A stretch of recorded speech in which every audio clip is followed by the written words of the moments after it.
Party potato, sure.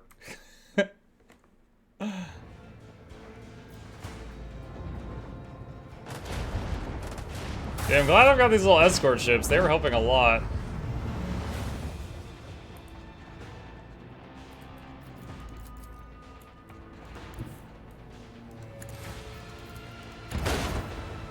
Oh, dang, it lived? Commence torpedo launch.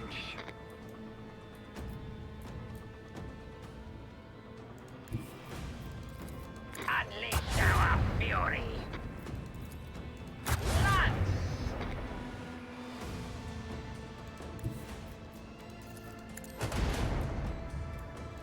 The destination is known.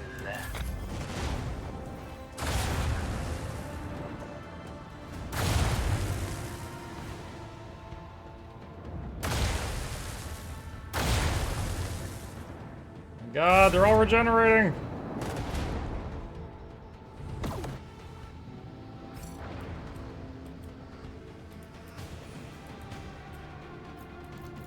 Engage the lance.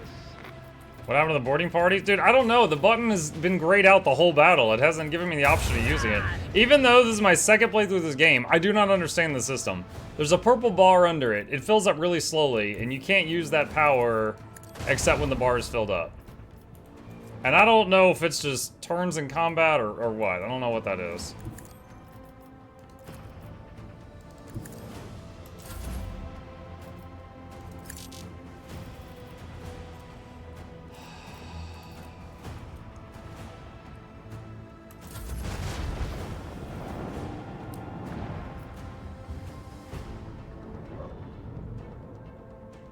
Dude, they're regenerating so much.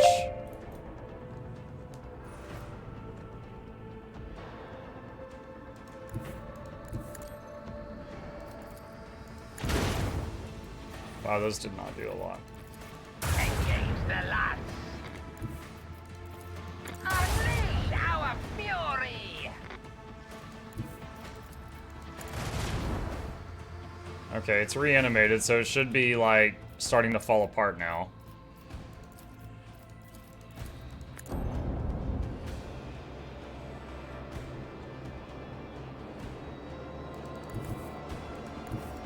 Sail upon the seas of void.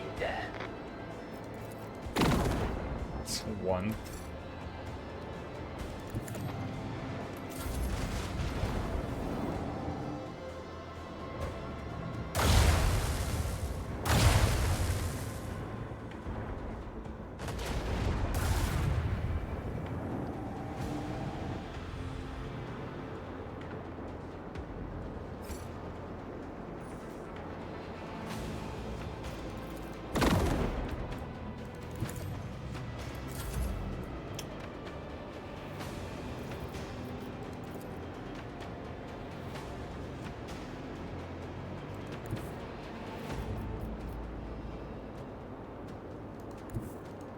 Set course.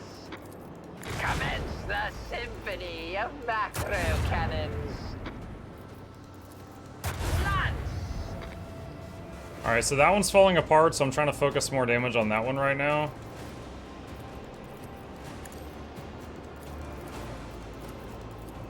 Launch the devastating payload.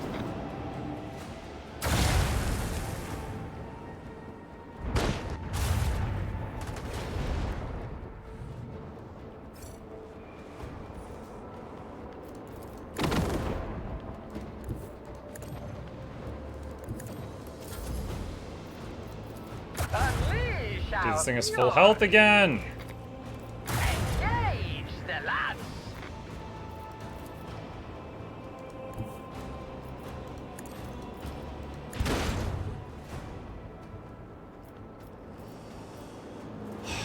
Empyrean Storm hasn't recharged in ages either.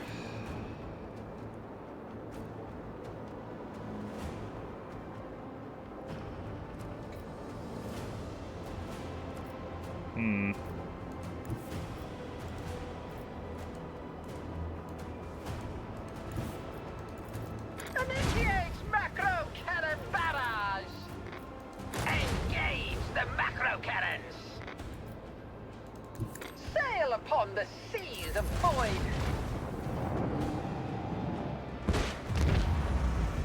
I don't know why, but that one finally died.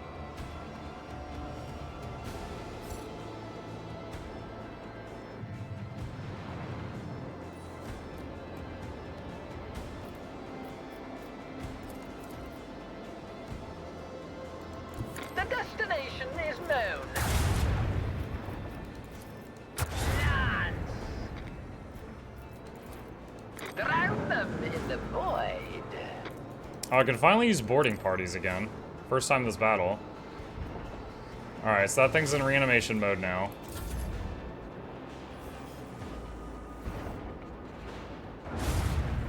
And then there's still this one over here the Heartless has been chasing.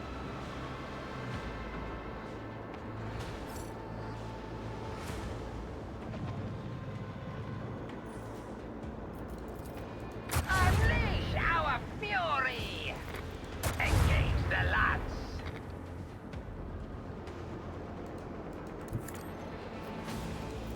Commence the symphony of macro cannons.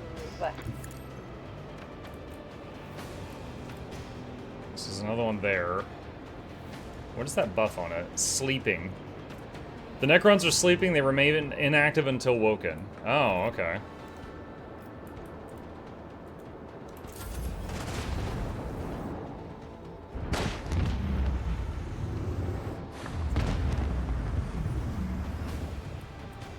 Okay.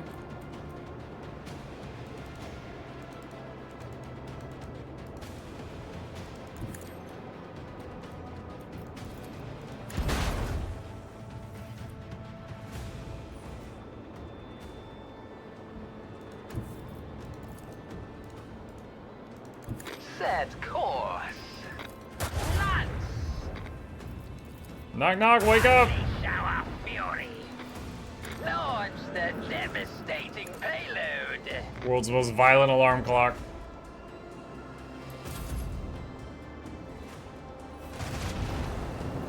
Alright. Yeah, it said one ship remaining, and I saw this one. I thought this was the one ship remaining, and now it says two.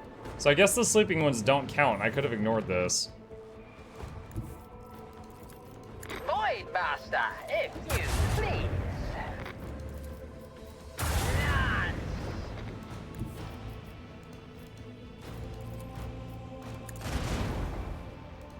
Alright, that one's reanimating. So where is the other one? It's up that way. Just chilling way up there?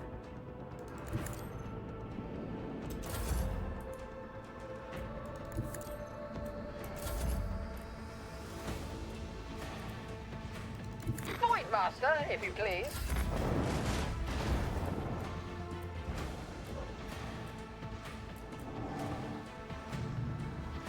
Second spoiler of the day, Muck reads stories in funny voice. I mean, when it seems like it's the right thing to do.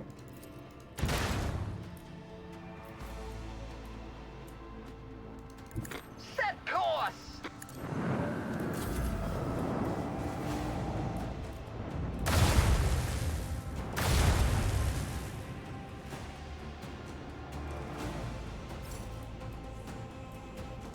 The destination is known. Alright, boarding parties. Start some fires on their ship.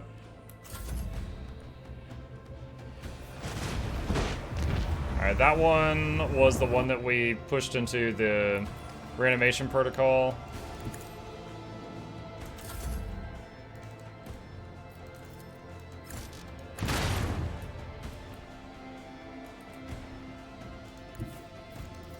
Unleash our fury. Engage the lance. Okay. Sail upon the Dude, this seas of definitely void. felt like an in-game fight. Like all these ships constantly regenerating and coming back to life. Initiate macro cannon barrage.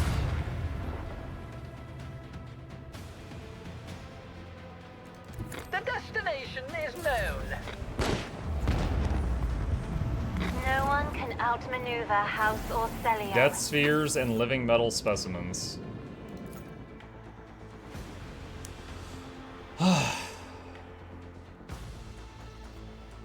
The Xenos are defeated and your men board the enemy ship, cutting their way through the bulkheads to the source of the signal. They find the decayed remains of a Von Valancius boarding party. One of the corpses is clutching a voxcaster, sending the voices of the dead out into the void. All of them fell many decades ago. A data slate and a weapon that belonged to the commander of the boarding party were recovered from the dead men's belongings. The words "hope is poison, kill it, and death becomes easy and desirable" were scratched into the stock. Heavy Enforcer autocannon. Two-handed ranged heavy weaponry. I don't know that I have seen even this weapon type in this game up to this point. Study the contents of the data slate. You find a single order given by Lady Theodora. The boarding party was commanded to infiltrate the Xenos vessel and hold off the enemy until the Dynasty flagship withdraws to a safe distance. Bring the remains to the flagship and give them proper burial in the crypt. A prayer service for the fallen is broadcasted throughout the flagship. In the following days, people line up to honor the martyrs in the ship's chapels. Repair the hull.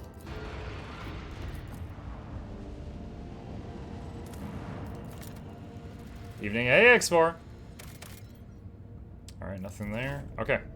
Alright. Next world. I love it. I like giving silly spoilers, so you will know if you see my names and I say spoiler has nothing to do with your current game. Okay. Evening, Mike. Hey, Mr. Matty Man. Reports are coming in from the Navigator Sanctum regarding the appearance of a warp storm along the void ship's course. The ship can go around the perilous region, but the ceremonious voxcasts from the Sanctum are tinged with strange inflections, as if for some reason the Navigator desperately wants to approach the raging warp elements. Avoid the dangerous region.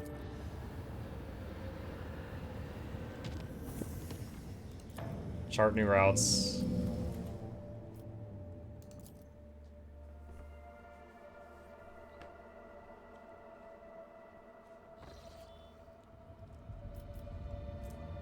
Chat. I just remembered something stupid. The other night, we were having dinner, and my son goes, Dad, who's your favorite celebrity? And I was like, I don't think I have one. And he's like, is it Mr. Beast? And I was like, no, he's fine. He's not like a favorite or anything like that. And he goes, Mom, who's your favorite celebrity? And I said, me. And at the same time, she goes, Taylor Swift. And we just look at each other, and I was like, well. And she goes, oh, well, no, it's not like, and I'm like, no, it's too late. It's too late. And I looked at Gabe, and I'm like, yeah, she's the Swiftie, not a Lucky. And she's like, oh, that's good. You should call your community the Luckies. You should use that. And I'm like, don't change the topic.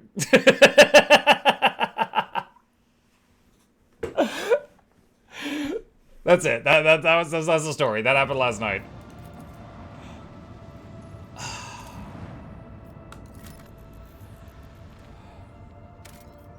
What is this? Under thin clouds, as if shredded by a careless blade, sway vast steppes of carpeted by pale gold deadwood. The road trader's attentive eye distinguishes a region among the endless grasses that does not fit into the general landscape. The scouts from the shuttle see signs of intelligent life. Judging by the trampled soil and tent frames, someone made camp here. Distant silhouettes form a tangle of paths and obstacles, a maze. The outer walls are supplemented by a multitude of spikes and blades and decorated with scraps of leather and withered crucified prisoners. It does not take an expert in xenoculture to reason that Drukhari have been here. Send out a squad of scouts to search the scamp. Send out a squad of scouts to search the scamp. As they combed over the tracks left around the Drukhari structures, the scouts find items of Imperium make. Blood-soaked clothes, an Aquila patch, and a data slate cracked in half. Gothic letters and the symbol of the Inquisition are frozen on its bottom half. The sentence fragments make up part of an exploration report. The servants of Von Valancius find a rough illustration of the camp in the pocket of a filthy coat. On it are marked two locations. The first is shown with a sword and highlights the area where the items were found. The other is a skull and points to a patch of ground by the maze. Perception 100. Find out what is the place marked by the skull. Success. The scouts carefully inspect every piece of land in the marked area and discover a camouflaged pit studded with strong, thin needles. In a niche sunk into the wall of the trap glitters a volumetric flask with an ugly creature that looks like several brains stuck together. We prefer you over Taylor Swift, I think. Long live the Luckies. I certainly have a much smaller carbon footprint. Thank you, Novellian. Oh gosh, and so the Luckies were born. Analyze the nature of the creature. The Rogue Trader's people recognizes the grotesque figure as a Drakari Medusa, a parasite capable of registering emotions and transferring them to its masters. This thing was left here as the equivalent of a pict recorder, collecting the suffering of the Drakari's victims.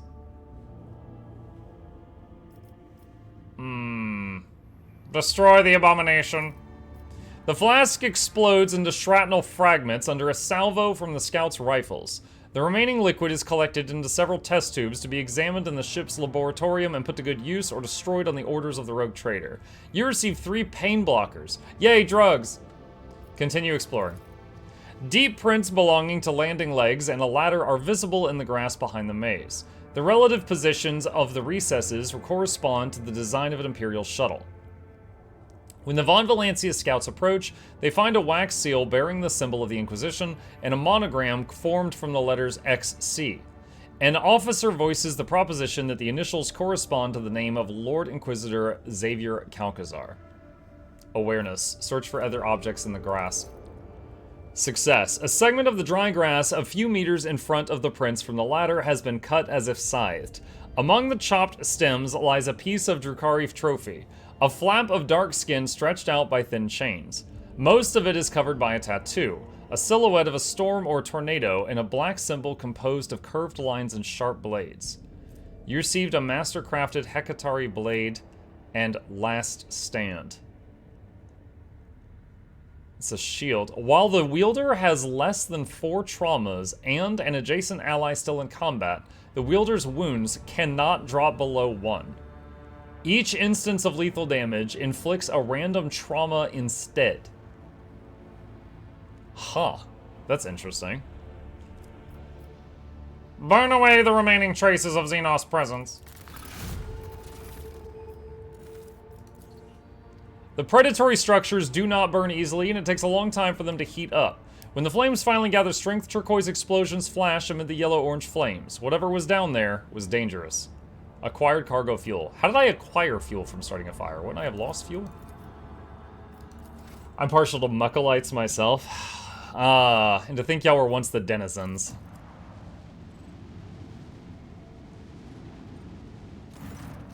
Lord Captain, there was an incident on the flight deck. The planet was discovered, we discovered is located at the coordinates of interest to the Honorable Ulfar, Angel of the Emperor. The moment he learned of this, he chose to abandon ship. He ordered a shuttle to be provided him and directed it to the world before us. We do not know where exactly he wishes to go, but the augurs have tracked the shuttle to its landing site. Why have I not been notified of his actions right away? He forbade it, and the enforcers did not dare to defy an Angel of the Emperor. I am very sorry. I see. I apologize for having to bring you this troubling news, Lord Captain. So that means he cannot be in my squad for whatever is going to happen down here. A scouting party led by the Rogue Trader himself makes planetfall in the frozen world. The shuttle on which Ulfar Thunderlung departed the ship has been designated the starting point for the search. Said shuttle is found at the landing site intact and undamaged. Examine the stolen shuttle. The machine spirit is in fine form and is ready to ascend from the world's surface. No clues have been found as to Ulfar Thunderlung's intended destination, but a keen-eyed scout sights several disturbed snowdrifts that may indicate the route taken by the Space Wolf. Scout out the area. The scouts discover numerous structures, burial grounds, and obelisks of the Xeno race that once ruled these star systems, all of which are now encased in ice and solemn sepulchral stillness. No signs of activity by potentially hostile Xenos have been detected. Follow the trail. The group bravely ventures onward into the realm of blinding white and crackling frost. The sky is soon blanketed with snow clouds that block out the star's light. The wind, howling like a pack of hungry spirits, sweeps away all tracks and whips up a furious storm. Awareness success. The path is full of dangers. A treacherous crevasse, hidden under the snow's crust, suddenly opens wide underneath the enforcer's feet. It is only the vigilance of the Lord Captain and his companions who hear the telltale crack in time that saves the soldiers from certain death. A few hours later, the expedition comes to a plateau. Rising up ahead is the dark hull of an Imperial trading vessel that once landed on the world's surface. Send scouts to survey the area. The enforcers search the area and return without finding anything of interest. Not all of them return, in fact. Several seem to have lost their way and fail to make it back to the ship. The escalating storm sweeps over the group as if trying to bury them in darkness, snow, and obliterating whirlwinds.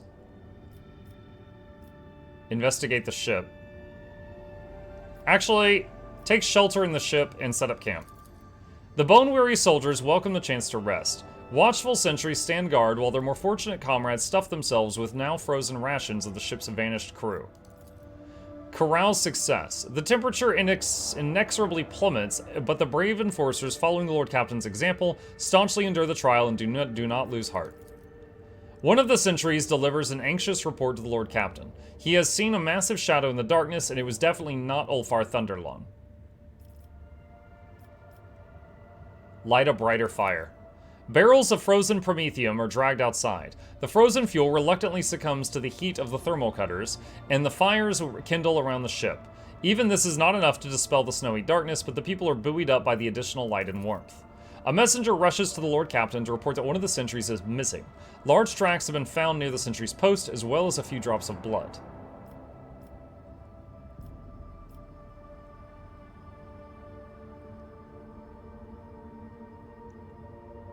Hide in the ship's compartments. The sentries are brought inside and the fire extinguished. Silence reigns in the ship. The frightened people do not move a muscle, afraid to give themselves away by so much as a whisper. A terrible rumbling cuts through the roar of the storm, the clash and clamor of battle. It is followed by a furious, agonized scream. Send the party toward the sounds of battle as soon as possible. Long live the rogue trader.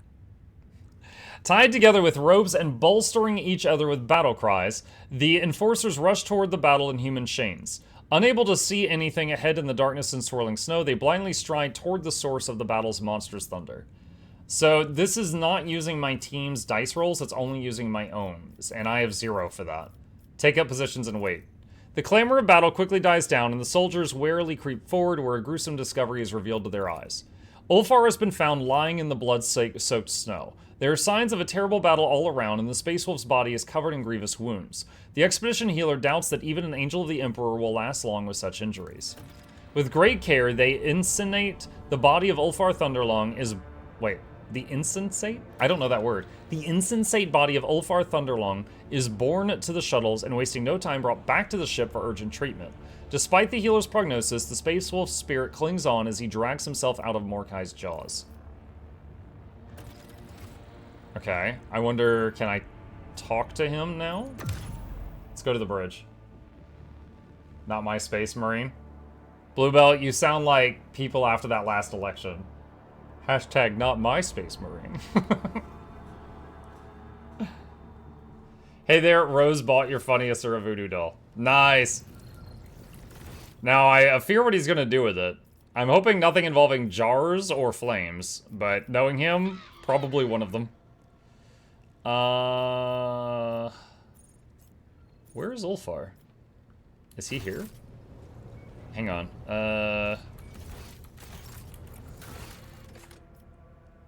Inquire of the Vox Master about Ulfar.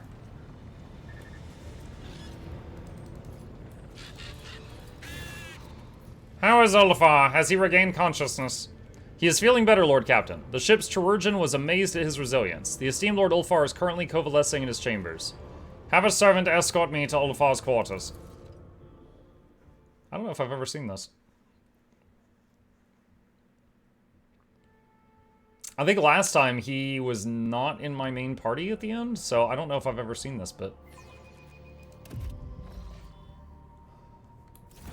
These are your quarters? Bruh. Oh my god, dude, look at the windows and everything. Oh my god, I bet this place sells for a crazy amount.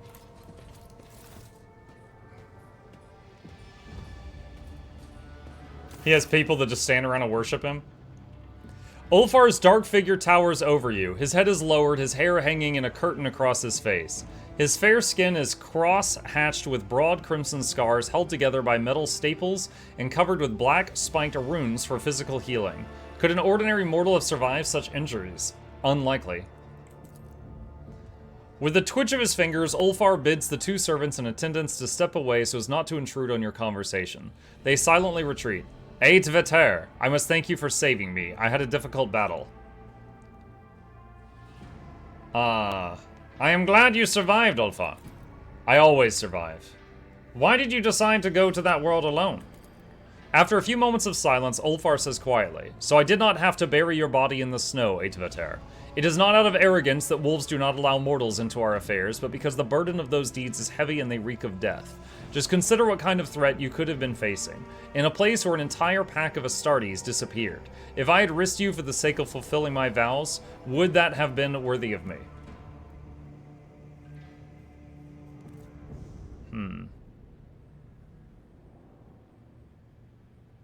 I appreciate your concern. Ulfar heaves a sigh which seems to hang in the air between you. You and I are different. Your way is to rule and build, mine is to destroy and chase down prey. Such is the Allfather's plan, and in that plan, my death on the battlefield is an expected and joyous event, while your death would be premature, sorrowful, and damaging to many other lives. Did you find any trace of your brothers? The vessel I found, the revelation granted, that was them. Inside there were signs that wolf scouts leave for their brothers. The baleful howl landed the ship on the surface and left, and the rest of the crew disappeared. I followed my brother's trail until an unknown foe blocked my path and battle ensued. What foe is capable of besting you in combat? Your wounds were truly terrifying. An evil spirit. It attacked me from behind and wounded me instantly. Ulfar points to a particularly gruesome scar on his chest, the strike clearly intended for one of the Space Wolf's two hearts. The wound gives off a strong medicinal smell, but it is not one you recognize. Probably a Fenrisian balm brewed by Ulfar himself. Your healers would faint after one whiff of such a potion. The snow covered my eyes, and I could only make out a shadow, but it moved fast and it was strong. If the Allfather's gift had not knitted my ribs into a hard carapace, that blow would have been my last. The wolf says these words with chilling nonchalance. Okay, I'm learning a bit more about marine physiology here. There's no space between their ribs. It's just like a solid mass. I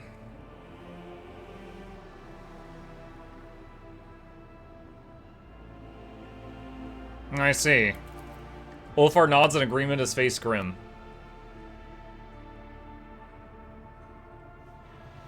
You are not your usual self. You seem more somber.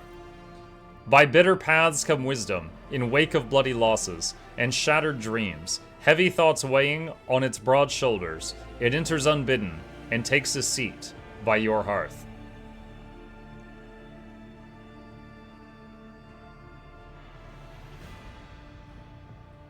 Have you been thinking about your life? About the future? Have you ever wondered what it means to be an Astartes? To know no other family but your brothers in battle? To know no other feast but the joy of slaying your enemies and extolling your fallen comrades? To know that with certainty that your death will be terrible, brutal, and agonizing, for time holds no sway over us, and no warrior of the Allfather has ever breathed his last in a soft bed. Death holds no fear for us, Eit veter. We have been eating at the same table since day one. Do you still believe you will find your brothers? I will find them. Ulfar clenches his fist. Probably not alive, but I will find them. Thank you for your answers. You have a right to them. Look around the chamber. I am pleased that my servants found a fitting shrine for your armor. The splendor and monumentality of the chamber befits the solemnity of the sacrament unfolding within. As if performing an intricate dance, the servants of the Omnissiah move in time with the murmuring of mechanisms, circling the massive space wolf while he stands utterly still. The scent of sacred incense fills the air, giving the sense that one is witnessing a great ritual. And Astartes needs very little. A cell and a table where I can perform the purifying rite on my weapon, that is all I require. But to keep the armor bestowed upon me by the Allfather in some shabby cubicle would be sacrilege. This chamber will do well for the vesting ceremony. There is good plasteel beneath the rich decoration and gilding. Yes, I am satisfied. What are the servants doing? It is time for me to don my skin again. Ulfar shrugs wearily, his body giving off heat and animal scent. One of the servants opens a casket containing contact